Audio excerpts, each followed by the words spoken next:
Je reçois aujourd'hui M. Ramazani, spécialiste en gromologie, qui va nous expliquer certains mots. Monsieur Ramazani, bonjour. Bonjour mon frère. Je commence tout de suite. Qu'est-ce qu'un mammifère? Un mammifère, c'est un animal qui mange du fer. Un exemple, s'il vous plaît. La rouille. Deuxième question, monsieur. Voilà, je suis là. Qu'est-ce qu'un vivipare? Un vivipare, c'est un animal qui vit à part. Exemple, monsieur. Satan. Parce que... Il vit à part. Satan n'a pas camarade. Quand tu es enfant de Satan? Non. Nous sommes tous les enfants de Dieu. Qu'est-ce qu'un invertébré? Un invertébré, c'est un animal qui n'a pas de os. Ouais, ça aussi, je savais. Exemple. Maman Hein. Maman n'a pas de os. Merci. Qu'est-ce qu'un gaz? Un gaz, ça dépend. C'est un mot qui s'emploie dans deux contextes. Premier contexte. Premier contexte. Tu as diarrhée. Tu es pressé, tu s'en vas au WC. Oui. Quand tu ouvres WC, premier vent qui te frappe, c'est un gaz. C'est quel gaz? C'est un gaz évaporatoire. Ah, parce que ça s'évapore. S'évapore. Deuxième contexte. Deuxième contexte. Un voleur, il a volé. Oui. Tout le monde est derrière lui. Policier court derrière lui. On dit olé, Olé, attrapé, olé. volé, attrapé. Il gaze. C'est quand il fait, il gaze. Ça, c'est un gaz échappatoire. Parce qu'il s'enfuit. Il s'échappe. Tout à fait. Monsieur, vous avez même étudié la géographie. J'ai fait la géographie. Donc, que veut dire France? Oui, tu sais, la géographie, j'ai fait la géographie. C'est-à-dire, on était dans l'avion, on a vu la géographie de loin, mais je ne suis pas arrivé à la géographie. Ah, d'accord. Voilà. Mais que veut dire France? France, Parce que... veut dire quoi? C'est force de rapatriement des Africains non connus par l'Europe. Doucement. C'est force de rapatriement. Des Africains non connus par l'Europe. F, Force. R, Rapatriement. A. Africain. N. Non. C, Connu. E. Europe. Ah, d'accord. Qu'est-ce qu'une soupière? Une soupière, c'est quelque chose, tu peux mettre tout ça de manger que tu veux dedans. Tu peux mettre Djongoli, tu peux mettre Atassi, tu peux mettre Abobo, tu peux mettre Kom, tu Enfin, peux mettre Dogounou, tout ça que tu veux dedans. Tout est quanti. Voilà. Bon, exemple. Ton ventre qui est là, c'est une soupière. Oh, mais ça va pas. Voilà.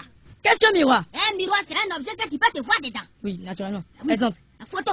Photo. Oui, photo. Il y a une photo de... Ah, j'ai pas parlé. Quand tu prends ton photo, tu ne te vois pas dedans. C'est bon, c'est bon. Quand deux verbes se suivent. Le second se met à l'infinitif. Exemple. La poule ici, son poussin. Où est le verbe? Mais tu ne vas pas qu'ici. Toi-même, il faut imaginer qu'ici, son camarade. On dit la poule ici, son poussin. Poussin devant la poule ici. Donc, tu vas ici, le second met à l'infinitif. Je ne dis plus rien.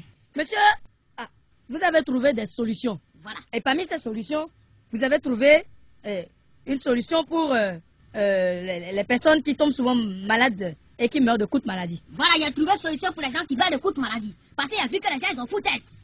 Voilà, ils ont foutaise. Quelqu'un qui a mal dans le yeux, vous lui piquez dans la fesse. Tant médicament va pas pour monter dans le yeux, mais le yeux va casser, il peut mourir.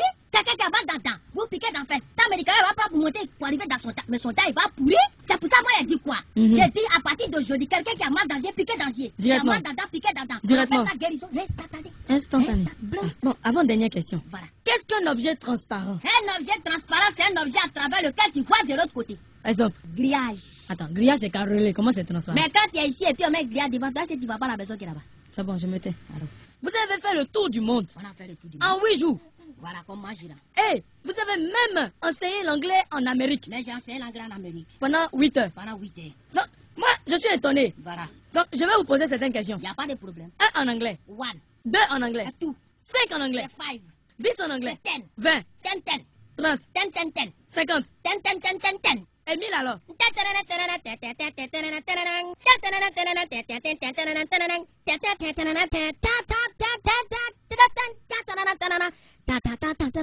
on n'a pas arrivé dans 1000. C'est bon, c'est bon. Je crois que ça fait à 1000. Ça fait 1000. Ah, d'accord. Merci. Au revoir.